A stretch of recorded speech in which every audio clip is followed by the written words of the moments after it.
პოლიტიკური ხედვა. ნებისმიერი რაკურსი ეს შენია თავისუფალი ნება გაქვს და რა თქმა უნდა შეიძლება ასე იყო ისე იყო, მაგრამ ერთი რამ არის თამაში არ არის ერთი და ორი. სწორი ხედვა რატომ არ უნდა გქონდეს? პოლიტიკურზე არ ვამბობ, ისტორიულ ხედვაზე როგორ არ უნდა გქონდეს სწორი ისტორიული ხედვა.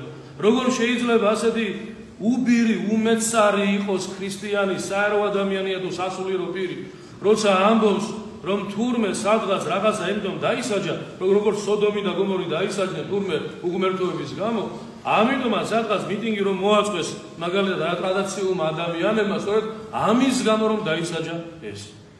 ასეთი უმეცარი, უმწიფარი განცხადება გაგიგია, ადამიანის საჟილს უტოლებენ ღმერთის საჟილს. ღმერთმა როცა უწვიმა, ცეცხლი, წვიმა, გოგირდი, წუნწუბა და ასე და ასე შემდგომ, ვინმე მეტყვის რომ ურჯულო შემოესია სოდომსა და გომორს და სხვა დანარჩენ ქალაქებს, აბრაამი შემოესია, აბრაამი ხო წმინდა ადამიანი იყო, იცით აბრაამს როგორი მხედრობა ყავდა, საოცრად ძლიერი და წავიდა აბრაამი შუბით, מחვილით, ფარით, ტყუიებით, მომაში ტყუიები არ იყო ბუნებრივია და წავიდა აბრაამი და ააოხრა სოდომი და გომორი, აი მაშინ დავიჯერებდი სოდომი და გომორი დასაჯა უფალმა აბრაამის ხელით, იმიტომ რომ აბრაამი იყო მართლმორწმუნე, დიდი ღმერთის მოყვარული, ნამდვილი ჭეშმარიტი ადამიანი და დასაჯა სოდომი და გომორი. ესე იგი, ერთი ადამიანი ჟის მეორე ადამიანს შეწოდებების გამო აბრაამი მიიზდევს უკან უფალს და ეუბნება ღმერთო, ამდენი მართალი ადამიანი თუ აღმოჩნდა დასაჯა მას, დაჟი მას, არა, დაჟი მას უფალო, არა, არ დავჟი. და მოდის და ბოლომდე მოდის რომ როგორმე ერთი-ორი ადამიანი მაინც იპოვოს მართალი, რომ გაამართლოს თვითონ სოდომის და გომორის. აბრაამი რა შვება ამ დროს? შეიარაღებულია? მუშტებით მოდის, შეყარა კადიროვის რაზმი და მოდის ამ ბილწი, ასე ვთქვათ, სოდომის და გომორის დასაჟელად? და თუ ასე ვთქვათ, არატრადიციული და ტრადიციული ორიენტაციის არიან კადიროველები, დღევანდელები, ისინი არიან, ესე იგი საფრთხო რაზმის წარმომადგენლები, თუ როგორ მოგიცეთ ახლა? რაზმი, აი ხო ხედავთ როგორ ხუხულასავით არის ჩამონგრეული ჩვენი უმეცრება, ჩვენი უწიგნურება, პირდაპირი მნიშვნელობა. აი ესე თავზე ხელაღებულები რო ვარ ჩვენს სიტყვებში და ჩვენს განაცხადებში და წმინდა წერილი არ ვიცით, ჟული არ ვიცით, წმინდა მამების განმარტებები არ ვიცით და მაშინ რითი ხელმძღვანელო, რა იოლია, რა თქვა, ცოდვილია და დაისაჯა. რა კარგია და რომ შენ ხარ უცოდველი. ვინ არის უცოდველი ჩვენ შორის? მაშინ პირველად მან მესწროს ყვა, ავზივარ თუ დგავარ ამბიონზე და გამისვენებ საქართველოში თუ სავარძელში. როგორი ცდომილება, როგორი სიგნალიში შეყვანაა საკუთარი მრევლისა და მრევლი რომელიც ასეთ მოძღვრეს მასწავლებლებს ხარშს უკრავს და ადიდებს, ის უკვე აღარა ქრისტეს მრევლი. იმიტომ ქრისტეს პირით ის მოძღვარი აღარ გელაპარაკებ. იმიტომ რომ აბრაამი იმისთვის არის, აბრაამი ვინ არის? მართლმორწმუნეა, რომელიც ღმერთის მეგობრად იწოდა და ნებისმიერი ჩვენგანი თუ არ ჩვენ ვარ ქრისტიანები, ჩვენ ღმერთის მეგობრები ვართ და ჩვენ უნდა მივდევდეთ ღმერთს და ეუბნები ღმერთს რომ ნუ დაანგრე უფალო იმ ქალაქს, რომ თუ არის ერთი-ორი ადამიანი მართალი. ეხლა მომისმინეთ და უკრაინა არ არის ღვთისმშობლის წელხვედრილი, შენ ხარ წელხვედრილი მარტო? პირდაპირი მნიშვნელობით გარდამოცების მიხედვით თუნდაც პარამეტრ ნებისმიერი ქვეყანა შეიძლება წელხვდომილი იყოს ნებისმიერი მოციქულისა და ასე არავინ არ დაუტოვებია ღმერთს თავისი წელხვდომილობის გარეშე, როგორ ესე იგი ვიღაცა დაჩერდა და მიატოვა? ასეთი სასტიკია ღმერთი, ნუ თუ თავისი მოციქულების სხვაგან არ მეულინა, ნუ თუ ქალაქებს და ქვეყნებს თავისი მფარველი ანგელოზი და წმინდანები არ დაუდგინა. ასეთი სასტიკია ღმერთი?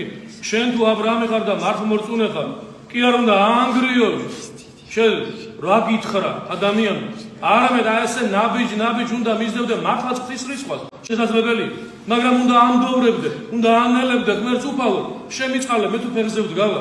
მაშინ ისინიც დაიცავი თუ ერთი-ორი ადამიანია და ღვთისმშობლის წელხვედრილი არ არის, დღეს გავიგეთ, არ არის უკრაინა ღვთისმშობლის წელხვედრილი, თუ ესეთი ადამიანები ჩვენ ამას გვიკიჟინებენ და გვიკადაგებენ, იქ არ არის ყოვლადწმინდა ღვთისმშობლის სახელობის ტაძრები და საოცარი ტაძრები, ერის ღირსების მაჩვენებელი, კიევის რუსეთის დიდების მაჩვენებელი, პირდაპირი ხმიანება უფალთან და ანგელოზებთან.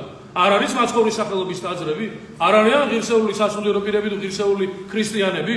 ელია წინასწარმეტყველი იყო წინასწარმეტყველი და ამბობდა ერთხელ რომ წუწუნებდა უფალო მარტო მე დავჭიო ისრაელში რომ არ ვეცი თაყვანი კერპს და უფალმა უთხრა შენ დაწყნარდი რამდენიმე 1000 ადამიანი ყავს შენისთანა და წინასწარმეტყველი იყო და არ იცოდა რომ თურმე 1-2 ადამიანი კი რა რამდენიმე 1000 ყავს უფალს და ჩვენ რა ქართული მღვდლები, ეპისკოპოსები თუ საერო პირები, ესე იგი უფრო დიდი ყოფილვარ და წმინდანები, რადგანაც ვიღაცამ ჩვენ ბოლომდე არ აგვააოხრა, აოხრებული არა ხარ სული დაგული. არა მხოლოდ ფიზიკურად, 20%-ია საუბარი, 99% ოკუპირებულია ჩვენი სულისა და გონებისა. ჩვენ ხომ ვერ ვაზროვნებთ ესეა, ჩვენ ხომ ვერასოდეს თითქმის ვერ ვდგავართ მართებულ პოზიციაზე. იმიტომ კი არა ვიღაცამ ძულს რუსეთია თუ სხვა ქვეყანა, არა ბატონო, პირიქით, მე ვერ დამინახეთ როგორც მოყვარული. მე დამტოვეს მწვადის და ღვინის ამარა და ჩემი კულტურა უნდა მხოლოდ სუფრაზე ლექსი, მოთხრობა, რაღაცა სპექტაკლი და დამთავრდა და როცა საქმეზე მიდგა და უთხარი, მე პატარა ვარ, მაგრამ ჩემი დამოუკიდებლობა მინდა. არა, გეუბნება, უნდა ჩემეზავო მე ჩემი უნდა იყო შენ. არა და დაავიწყდა ამ ხალხს, რომელსაც არ არის ის ვამბობთ და ქონდა შესაძლებლობა რომ დაუჯდომელში დაგვეწერა სამან ფარველის, ანუ საზღვრის მცველის ღვთისმშობლის დაუჯდომელში, რომ სიდიდე და სიპატარავი არის ღმერთის მიერ ბოძებული. ერთი დიდია, მეორე პატარაა, ეს ხო ღმერთის კიდევ მრავალფეროვნების, ნიჭის მრავალფეროვნების მაუწყებელი. ვიღაცა დიდია, ვიღაცა პატარაა, ვიღაცა მაღალია, ვიღაცა დაბალია და ყველამ ჩვენი მოცემულობით უნდა ვადიდოთ ღმერთს.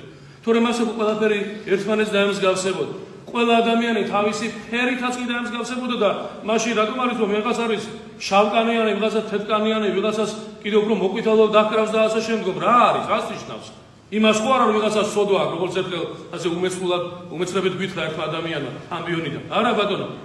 იმიტომ რომ ღმერთის ძალის გამოვლინება, რომ ნებისმიერი სახე შესაძლებელია მიიღოს ადამიანად და ფერი, ყველაფერი ღმერთის მადიდებელია, რა შაშია წოდო.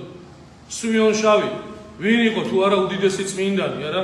და რა მნიშვნელობა აქვს ფერს შედალოცილო, გული კონდეს კრიალა და რასაც ქვია სიწმინდით აღსავსე და სწორედ ეს დღევანდელი ამას ვახსენებ ჩვენ. შენდობის ლოცვა და შენდობის დღე რას ნიშნავს? უდანაშაულობა საიდან უნდა გავიგო? მე შენს საკუთრებაში არ უნდა შევიჭრე. მე შენს სივრცეში არ უნდა შევიჭრე. როგორც კი ვხედავ, რომ უკვე შენს პიროვნულობას ეხება პიროვნების დონეზე, მე მან უნდა შევჩერდე. მე განვაცხადო ჩემი, მაგრამ არ უნდა შეურაცხყო შენ რა მოცემულობაც გაქვს. მსგავსად ამისა, ერთი ქვეყანა მეორე ქვეყნის სიღრმეში რატომ მიჭრება? რა არის ამისთანა ეს მიწა? და თუ შენ იბრძვი იმისათვის, რომ სხვა არ გაძლიერდეს შენს მიმართ, შენი თავი გაიძლიერე. შენ სხვასთან რა გინდა? რა გინდა, რა სარწმუნო სხვას თავისო ლუკმას თეთრზე წელს ვიდგამ. რაღაცა 20, 30, 50, 60 წელიწადი შეგვჩენილი ადამიანებს ვინ ცხოვრობთ ამდენ ხანს, შედალოცვილო და ღირს მარტო იმ ბღავილად ეს ყველაფერი იმ მამა რომ დასტიროდა იქ სადღაც მორგში, საკუთარ შვილს სადღაც 8 თუ 10 წლის იყო ის ბავშვი და ბღაოდა მამა რის გამო, რატომ, რისთვის არ გირჩევნია შენ განადგურდე ვიდრე თუ მართლმადიდებელი ხარ. აი ხო შეკითხვავს ვამ, თუ შენ ხარ მართლმადიდებლობით აღსავს, თუ შენ ყავს მართლმადიდებელი პატრიარქი, ეპისკოპატი და არის ეს სულიერი ხედვა, არ გირჩევნია უთხრა ამას, ვინც განაგებს ამას ყოველივეს. ჩვენ გავნადგურდა, ჩვენ გვესროლოთ, არა უშავს, გაძლიერდეს ვიღაცა დასავლეთი თუ აღმოსავლეთი. მე მესროლოს, მაგრამ როგორც კი მესმის და სადასასრულოში ვარ. არა, იმიტომ რომ აქ არ არის სარწმუნოება. აქ არ არის სიყვარული, ეს ყველაფერი მოჩვენებითია. არავის არ ჭირდება შენი მოჩვენებითი თხვევა, მეტანიები და წირვა-ლოცვების აღსრულებები.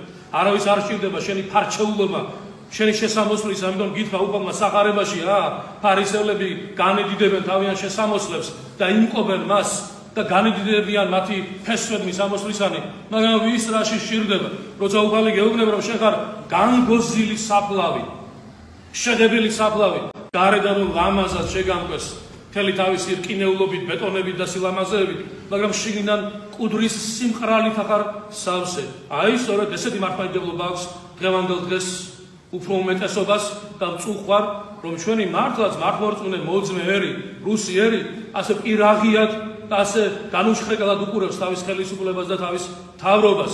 ხალხი ისეა დაშინებული, რომ გარეთ ვერ გამოდის ამდენი მილიონიანი ადამიანი და პოლიცია ერევა მათ გამოსვლას. ბავშვები, ერთი ბეწო ბავშვები გისოსებში ჩაყარეს. ამაზე მეტი უბედურება რა უნდა მოიტანოს ხელისუფლებამ მთავრობამ და დედამისი თუ მამამისი ხოშვილო ასე და ეშინია. მე მესმის ამ შიშიდას. თქვენ არ გეგონოთ ახლა მე დიდი პლაკატებით გესაუბრებოდეთ, დიდი ლოზუნგები, იმიტომ რომ არ ვიცი, შეიძლება მე ჩამომიაროს ყვალ და ზეგი იგივე განსაცდელმა და მე უარესი სახე გიჩვენო თქვენ. მაგრამ ერთ რამეს ვამბობთ და ვიცით ეს ყველაფერი, ამას თანაგზდობით ვამბობთ. რაც არ უნდა ახლა მრისხანე სახე გქონდეს ამ საუბრისას, მაპატიეთ, მაგრამ ეს არ არის შინაგანი მრისხანება, გახსოვდეთ ერთი რამ. იმიტომ რომ გაგებით ვამბობ ხალხისადმი. დავით მეფსალმონე ყველამ კარგად იცით, რომელიც აი ფსალმუნების ავტორია რა. რატომ ამბობს დავით მეფსალმონე ერთგან, როცა თქვენ კითხულობთ ამას, მამამან ჩემან და დედამან ჩემან დამაგდეს ხე. ხოლმე უფალმა არ დამაგდო, რო ამბობს. ნამდვილად დააგდეს, იცით რატომ? როცა დევნილებაში იყო საულისაგან, კარი არ გაუგო დედამ და მამამ. ეშინოდა საულისაგან რომ დავგჟიან. შვილს სიკვდილის პირას მისულს არ გაუგეს და მე ესმის იმ გისოსებში ჩავარდნილი ბავშვების დედმამის კვნესა და სულთქმა. მაგრამ შედალოცვილი თუ საბოლოოდ კვნესაა სულთქმა მარტო ხომ არ ხარ? დავითი ხო მარტო იყო, ხომ უნდა გაარჩიო სიტუაცია.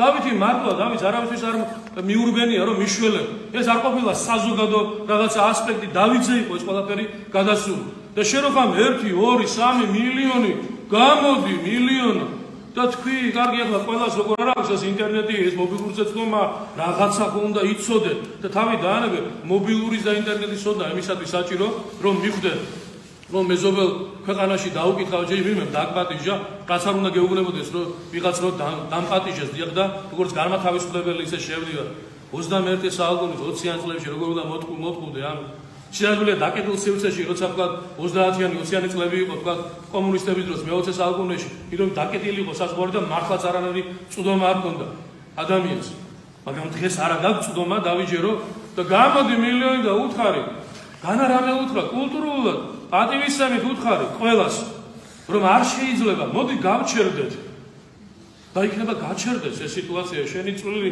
შეიტანე და ასე შემდგომ როგორ გვეშლება ჩვენ ქრისტიანობა არავინ არ დაიჯეროს ქრისტიანობა არ ჩემგან არ სხვისგან როცა ჩვენ ვცოდავთ ქრისტესთან თანაზირება არ გვაქვს და კიდევ უფრო მეტად ცოდულები ვართ ვიდრე ვინც ქრისტეს გარეშეა ცოდვილი ის ქრისტეს საერთოდაც არ იყენებს არ მიმართავს ქრისტეს აი ქრისტე მითხრა უფალმა მითხრა რისი ქრისტე რა ქრისტე ანტიქრისტეს წარმომადგენელი რომელი ქრისტე გეუბნება შენ რომ ვიღაცა დასაჯო ვიღაცა ასე ვთქვათ დაჩაგრო როგორ იყო რა უფალმა რომ მოუწოდა სასუქველში ვერ შეყვალდო თუ არ იქნებითო როგორც ესეთი ხრმაო ბავშვი რო დააგინა თავისი მოწაფეების და სხვების წინაშე რომელი ხრმა ხარ შენ რომ შენი იარაღით კოკლუცოვდე სხვისი სისხლით ვაჭრობდე და ასეთ ცინიკურ განცხადებას იზაგდე რომ ჩვენ როცა გავუშვით ჩვენი ჯარისკაცები უბრძანეთო მათ რომ ზუსტი დამიზნებით ესწავლონ ობიექტებს და ამ დროს ინგრევა მშვიდობიანი მოსახლეობის საცხოვრებელი სახლები მშვიდობიანი წერტები, მშვიდობიანი ოფისები, სრულიად მშვიდობა თუ ომია, იომე მაშინ კი ბატონო, არმიასთან იომე. გადი ველზე, გადი მინდორში, შეხედე სადაც არის საომარი პოზიციები და რა გინდა მათთან. როგორ უნდა ჩადიოდეს მშობიარი ადამიანი ბუნკერში. როგორ უნდა ჩადიოდეს შვილი და რატო უნდა იმალებოდეს. აი ეს არის ფაშიზმი და ფაშიზმზე უფრო უარესი. და რატომ იცით? ფაშიზმი როცა შემოვიდა, ფაშიზმი ქრისტეს ჯვრით არ მოდიოდა. ქრისტეს ხატი და ღვთისმშობლის ხატით არ მოდიოდა. არ მოდიოდა. ესენი მოდიან ღვთისმშობლის ხატით. ესენი მოდიან მაცხოვრის ჯვრით, იმიტომ რომ მათმა პატრიარქმა აკურთხა ისინი ამ მსვლელობისათვის. მე ვემიჯნები და იმედია რომ ამ ტაძარში მყოფნიც და ჯანსაღი ადამიანები ემიჯნებიან ასეთ დამოკიდებულებას. ჩვენ ვართ დაბადებული სიყვარულისათვის, შენდობისათვის, სულგრძელებისათვის. ჩვენ ახლა მუხლზე უნდა ვიდგეთ და ისე უნდა ვეხვეწებოდეთ ღმერთს რომ უფალო გააჩერე ეს ყველაფერი ასე უნდა მისდევდე როგორც აბრაამი მისდევს და არა ისე როგორც ახლა ჩვენ უკმართად ვამბობ თურმე ცოდვილი უკრაინა იშება და უცოდველი რუსეთი ძალიან დიდია უცოდველია რუსეთი მაშინ თუ უცოდველია მაშინ არ თქმა უნდა ქვა უნდა გვესროლოს მაგრამ საქმით ვნახო უფალმა რომ უწვიმა ზემოდან უწვიმა ქვემოდან ამოვიდა ასე მოუწვია სოდომი და გომორი ასე დაიწვა ნოეს დროს წარღვნა რომელიმე ერმა გამოიწვია ჯებირები შეაერთეს კალაპოტი მიმართეს და დინარები და ტბები გადმოვიდნენ და ამიტომაც დაიღუპა ეს კაცობრიობა ნოეს ხომალდის გარდა არა ეს ყველაფერი უფალმა მოაწყო ის რომ ადამიანური ჩარევი არ მომხდარა რომ ადამიანს ადამიანი არ დაესაჯა და საიდან ასეთი გაგები ესე ღვთის განგებულებას რაც ნახოთ ღვთის განგებულება იმას უდარებ რომ შენ ვიღაცა კლავს და ამიტომ ამბობ რომ მე ცოდული ყოფილვარ და ამიტომ მომკლეს ესე იგი მე გზაზე ყაჩაღმა თუ მომკლა ოდესმე რაღაცის გამო კი ბატონო წინვალია ცოდვის გამო დავისაჯე დიდი მადლობა მაგრამ ესე იგი ის უცოდველია და მე ცოდვილია. ეს არის გაგება?